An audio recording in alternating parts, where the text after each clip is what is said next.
We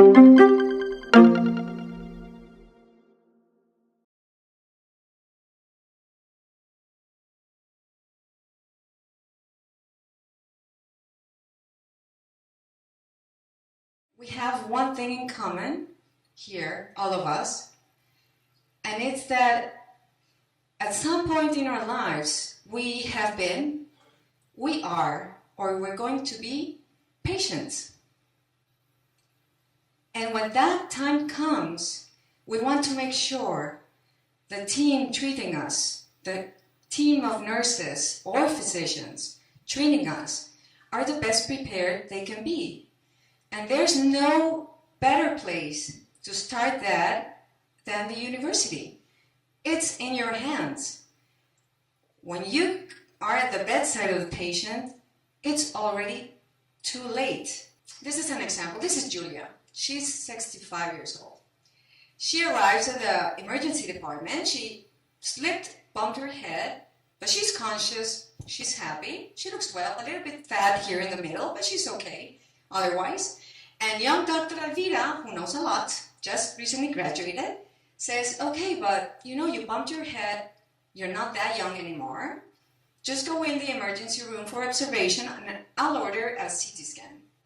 So she goes in the emergency room, he starts ordering a CT scan, but a few moments afterwards, she's in, she starts sweating profusely and vomits.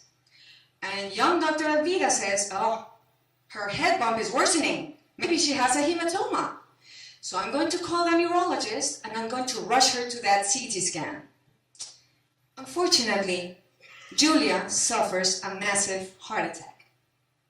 And she's rushed into the intensive care unit after CPR, advanced cardiac life support, is performed on her. What happened, Dr. Alvira? You knew she had diabetes. You knew she had high cholesterol, and you knew she had an age where a symptomatic myocardial infarction can happen. And only performing an EKG, which is almost inexpensive, would have saved all the complications, save you from all the complications Julia is now suffering. So again, what is the problem? Dr. Alvira was doing the best she knew. She was focusing on the neurologic part, on the bump. Well, how I see it is that we are very trained, very early in school, in medical school or nursing school, to see things as pieces of a puzzle. We see symptoms, we see a disease, we see the acute myocardial infarction, but we forget that that piece, that heart, is part of a whole picture. And that whole picture is a person. So if we forget about the person, about everything else, we don't see the rest of it. If I were Dr. Alvira now, would say, this person is a little bit obese, she looks well, but she has an age, you know, just put her in observation and perform an EKG. That's looking at the whole picture.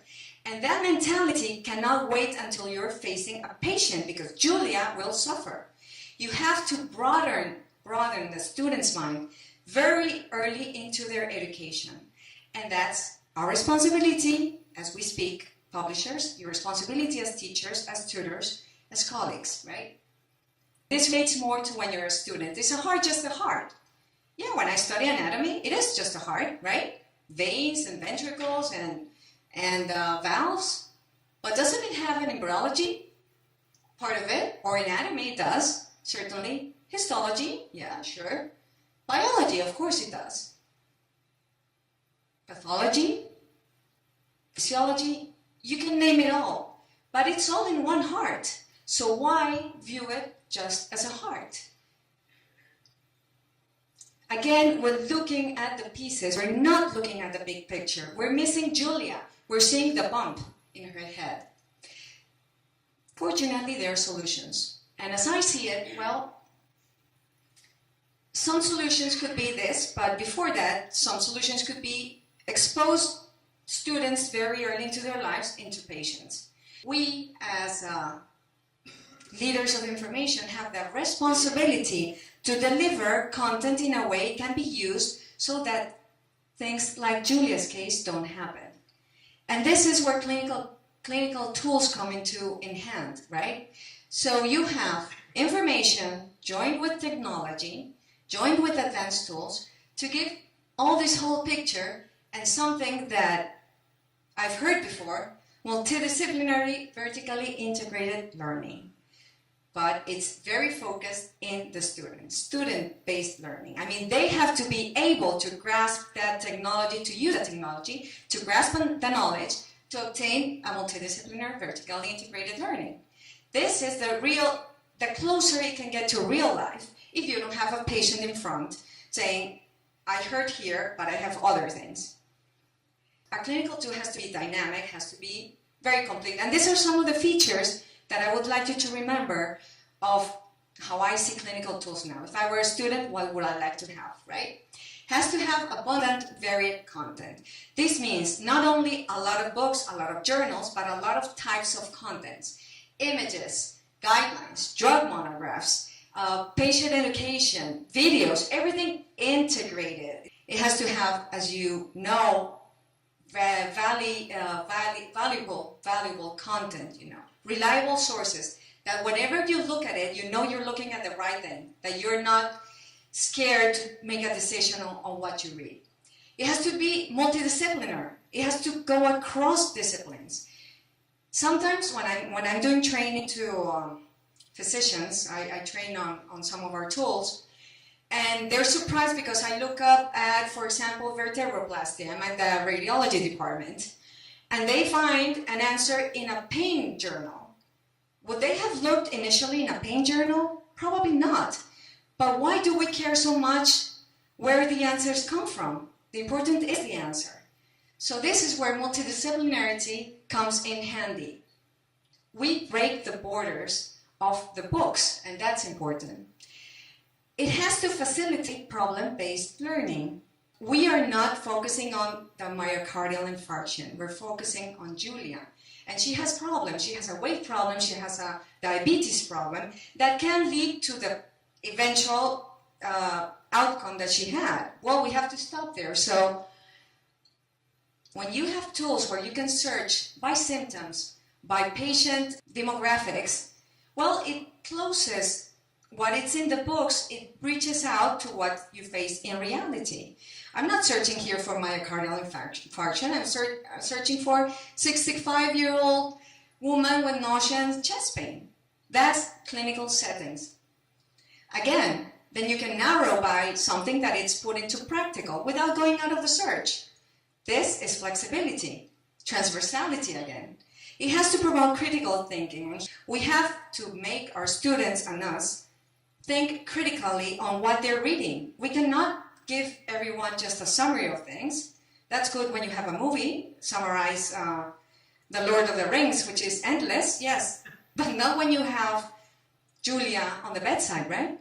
You want to have to be able to read an article and say, well, this clinical study is not correct. So you have to be critical of what you're reading. This is very important in medicine and in any clinical specialty or discipline.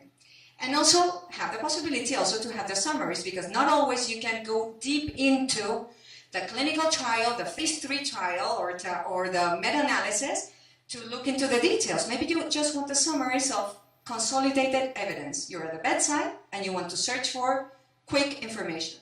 We have it. So having all the spectrum of learning is very important. And here again, systematic reviews. I don't have to go over this because we really want to make of our students critical thinkers and future researchers. It has to provide real patient data because we're going to see real patients when we graduate.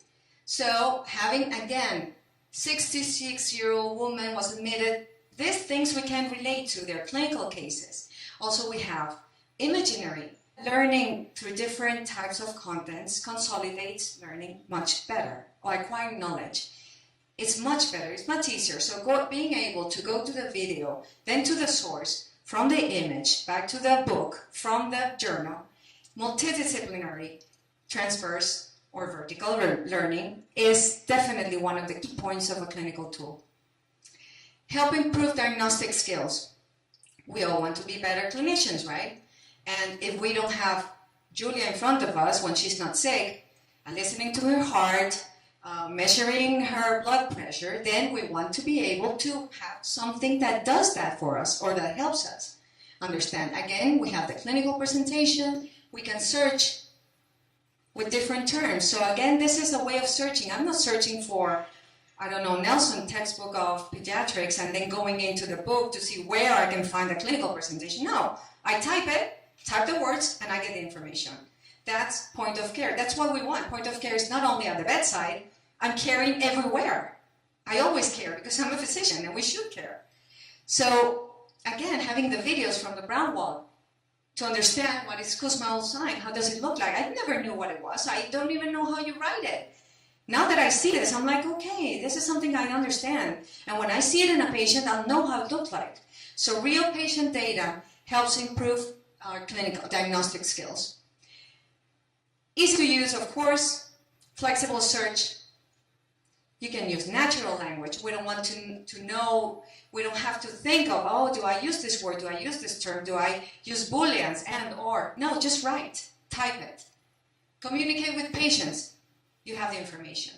So the system has to be smart enough to understand what we want. We have to be smart for something else, but not for this. It has to be easy and flexible. Flexible, I mean, you can use or search using different ways of searching. For example, within a textbook that we like, we can also search. Within a journal also. So again, this is flexibility of the clinical tools that we have. Time saving, of course. If knowledge doubles every 73 days, it has to be time saving. And also because we know that in medical school, we do lots of stuff more than just study. That's something in addition. We make presentations, we go to congresses, we go to meetings, we present in class. All those things just add up to our work. So we have a tool that helps us be more efficient in our work so that we can dedicate those other hours to studying and really learning. Well, I think we'd appreciate that. So again, being able to make presentations, of using the more than 3 million images that we have to make presentations with just a click of the mouse. Being able to save content for later reviewing or to share it with our peers. I found this interesting thing, let me share it with you, send it.